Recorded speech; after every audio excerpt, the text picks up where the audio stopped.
Hunter and Lee. But quite how much of that the referee saw, I'm not sure. And it looks to me as if it's broken out again. It's broken out again, and now this time...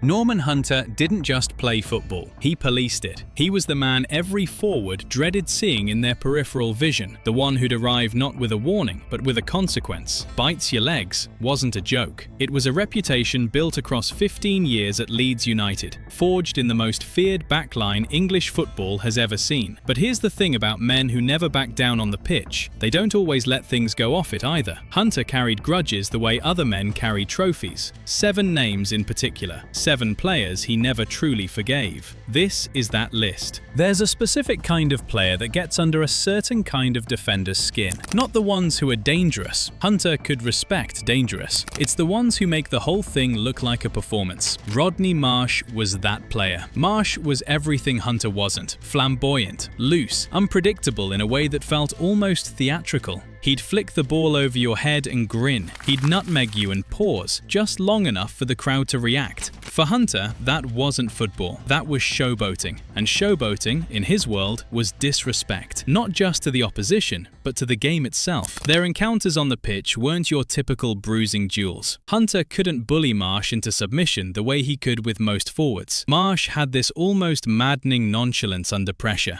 He never seemed rattled, never seemed to care that the most fearsome defender in England was closing him down. That kind of indifference drove Hunter to the edge. And it wasn't just one club. Marsh carried that attitude through QPR and into Manchester City like he was on a personal tour of every ground in England, specifically designed to get under Hunter's skin. Everywhere Marsh went, the showmanship followed. The flicks, the back heels, the unnecessary spins. Hunter watched it all and saw the same thing every time. A man treating the game like entertainment rather than a profession. What bothered Hunter most wasn't that Marsh was good, it was that Marsh seemed to enjoy the chaos. He'd invite contact, play through it, then shrug it off like it was nothing. For a man like Hunter, who treated every match as a matter of professional pride, that attitude was almost offensive. The grudge here wasn't rooted in one tackle or one confrontation. It ran deeper than that, a fundamental clash of values. Hunter believed in hard work, discipline, collective. Marsh believed in himself. Every time they shared a pitch, those two philosophies collided, and Hunter, for his part, never made peace with what Marsh represented. Hunter was asked once, years later, whether he'd enjoyed playing against Marsh. He paused longer than he needed to before answering. That pause said more than his words did. Speaking of values colliding, what happens when the clash isn't philosophical, but physical? When the grudge has blood and history behind it? Leeds and Liverpool in the early 1970s wasn't just a football rivalry, it was a war conducted in 90-minute installments. Two clubs convinced they were the best in England, beating each other repeatedly in moments of maximum pressure. When those sides crossed paths, the matches were tight, brutal, and often crossed every line that existed. Steve Heighway was Liverpool's weapon, quick, intelligent, always moving in ways that were hard to prepare for. His ability to drift wide and cut inside meant that marking him cleanly was almost impossible, and Hunter's job was always to make the impossible possible. Their battles throughout the decade were notoriously physical. Not dirty in the pantomime sense, but hard in the way that leaves marks that don't show up on any medical report. Hunter couldn't neutralize Heighway the way he could others. Heighway had pace and awareness, the two things that make a defender's life genuinely difficult. He was also smart enough to know exactly where Hunter was at all times, which meant he could use that awareness against him, drawing the foul, winning the free kick, and doing it in positions that genuinely hurt Leeds. The rivalry built over years of encounters, and what started as professional hostility slowly became something more personal. Each match added another layer. By the time the mid-70s arrived, there was no warmth between them, just respect on one side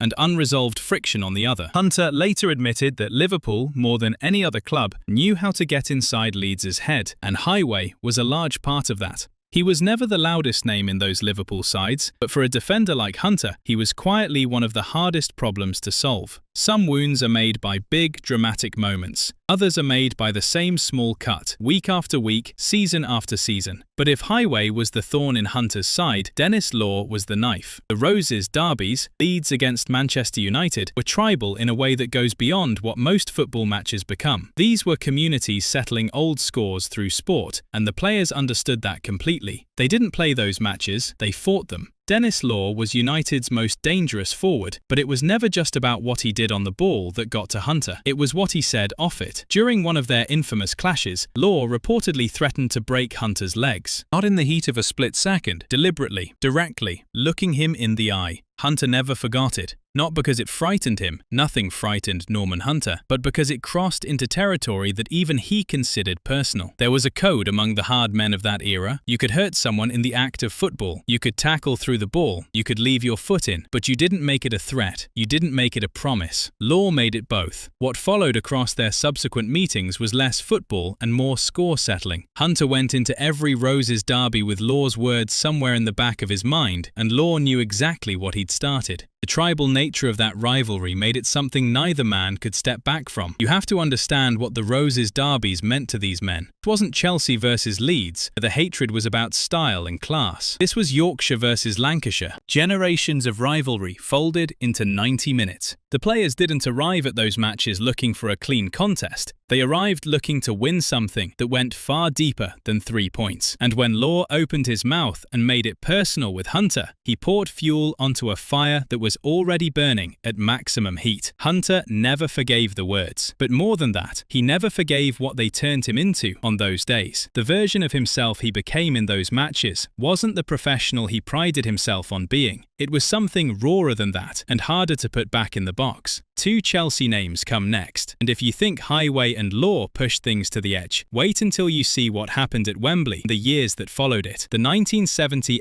FA Cup final replay between Leeds United and Chelsea is one of the most talked about matches in English football history. Not because of the football, because of what it became. Old Trafford, April 29th, 1970. Extra time. A night match under floodlights, the pitch cutting up badly, the temperature between the 2 sets of players already at boiling point before a ball was kicked. What unfolded over those 90-plus minutes wasn't just rough, it was something closer to organised violence with a referee present, and Ian Hutchinson was right at the centre of it. Hutchinson was Chelsea's physical presence, powerful, combative, and completely unbothered by the kind of confrontation that sends most players retreating. He and Hunter found each other early in that match, and what followed was less a football contest between 2 men and more a sustained brawl dressed up as one. Their exchanges were unchecked in a way that wouldn't survive 5 minutes of modern scrutiny. The referee that night seemed to be watching a different match. Hunter never spoke about Hutchinson without something shifting in his expression. Not anger, exactly. Something quieter than that, and somehow heavier. Whatever happened between them in that replay left a mark that years of distance never quite faded. It wasn't just the physical brutality, though there was plenty of that. It was the sense that both men had gone somewhere that night they couldn't fully come back from. The 1970 FA Cup final replay was Chelsea's night in the end. They won 2-1. For Hunter, that loss compounded everything. The violence, the exhaustion, the sense that something wrong had happened on that pitch and nobody had stopped it. And then the result, on top of all of it. He carried both things, the unresolved anger at Hutchinson and the title that got away. Hutchinson left the world in 2002, aged just 54. The bitterness Hunter carried never had anywhere to go after that. Some grudges outlive the people they're aimed at. Peter Osgood was a different kind of problem entirely. Where Hutchinson was force, Osgood was flair. He was Chelsea's heartbeat in that era. Creative, confident, and absolutely in love with himself in the way only truly gifted footballers can afford to be. He represented everything Chelsea were in those years. Swagger, style, a kind of arrogance that was almost glamorous. Hunter had no time for any of it. But what makes the Osgood grudge different from the others on this list is that Hunter took it beyond the tackle. He admitted it himself. He'd tug Osgood's famous sideburns during set pieces, not to hurt him, to get inside his head, to chip away at that composure, to make the performance personal. It says something about how much Osgood irritated him.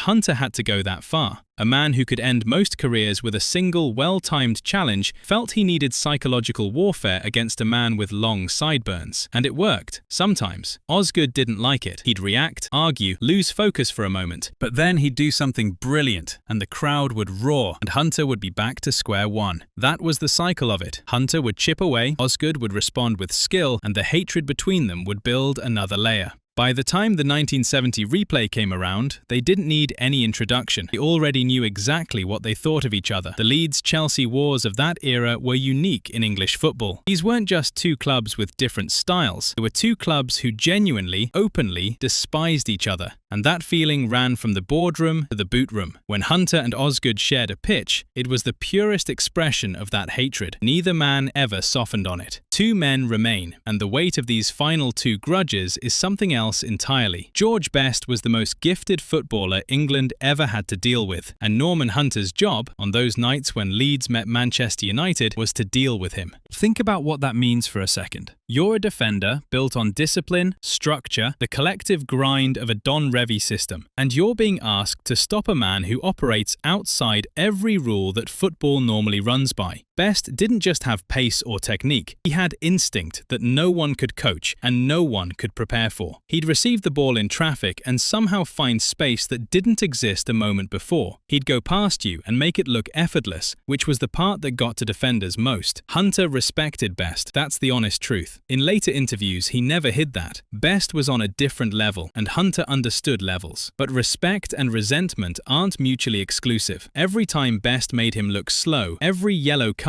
Hunter collected, trying to contain what couldn't be contained, every moment the crowd reacted to something Best had just done, that accumulated. It cost Hunter something. His reputation took hits that weren't fully his fault. The enforcer always looks worse when the man he's enforcing against is a genius. Their encounters were bone-crunching. Hunter didn't do things by half, and Best didn't hide from contact the way some gifted players do. He'd take the challenge, keep the ball, and move on. That was almost worse than going down. Because going down gives the defender a moment, a pause, a reset. Best never gave you that. There was one match at Elland Road. Hunter came through Best with everything he had. A tackle that would have finished most players' night, maybe their week. Best got up, found the ball, and created a chance inside 30 seconds. The crowd didn't go quiet. They roared. And Hunter had to stand there and watch it happen and know that nothing he'd done had made any difference at all. That feeling, that specific, helpless feeling, is what the Best grudge was built on. Not hatred for the man, hatred for the situation. Hatred for the fact that for once, there was no answer. The frustration Hunter carried from those matches never fully left him. He couldn't say Best was dirty, he couldn't say Best was weak. He couldn't point to a moment where Best crossed a line the way Law had, or Hutchinson had. The grudge with Best was different. It was the grudge of a man who worked harder than almost anyone in football and kept running into someone for whom it all came naturally. That's a specific kind of wound that never quite closes. But if the Best grudge was a slow burn, the Francis Lee grudge was a detonation. Derby County against Leeds United. Two sides who needed no extra motivation to dislike each other, and two men, Hunter and Lee, who had been circling each other for years before they finally collided completely. What happened that day is well documented. Both men were sent off following one of the most famous on-pitch brawls English football has ever seen. It wasn't a mistimed tackle or a moment of heat, it was a fight, actual, sustained, witnessed by everyone in the stadium and eventually by the whole country. Francis Lee had a specific gift for provocation. He could draw a foul, sell a contact, and then look at you with an expression that suggested you'd done something unforgivable. Hunter despised that. The ability to play the victim while being the instigator was, to Hunter's mind, a form of dishonesty. And dishonesty on a football pitch was something he genuinely couldn't stomach. Lee provoked him. Hunter reacted. Both went off. But what people sometimes forget is how public it all was. This wasn't a dark corner of the pitch with only a few witnesses. It was broad daylight, a packed stadium, cameras running. Every punch, every shove, every moment of it, recorded, replayed, discussed, and then replayed again. Every time someone wanted to make a point about the era or about Hunter specifically. Both went off, but the weight of it landed differently on each man. Lee moved on. He was built for controversy and largely unbothered by it. Hunter carried that afternoon with him for the rest of his life. Not because he was ashamed, he wasn't, or at least not fully, but because it became the thing people reached for first when his name came up. Before the caps, before the titles, before 15 years of serving Leeds with everything he had. The brawl with Francis Lee. That's what a grudge costs you when it plays out in public. It doesn't just burn in private, it becomes part of your story, whether you write it that way or not. Hunter never forgave Lee for making that happen. He never forgave the moment for becoming permanent. 7 names, 7 wounds that never fully healed. Hunter's grudges weren't weakness. They were the price of playing with everything you had every single time. He left the world in April 2020, but these stories never left with him. If you want more deep dives into the men who defined English football's hardest era, watch the next video. Subscribe so you don't miss what's coming.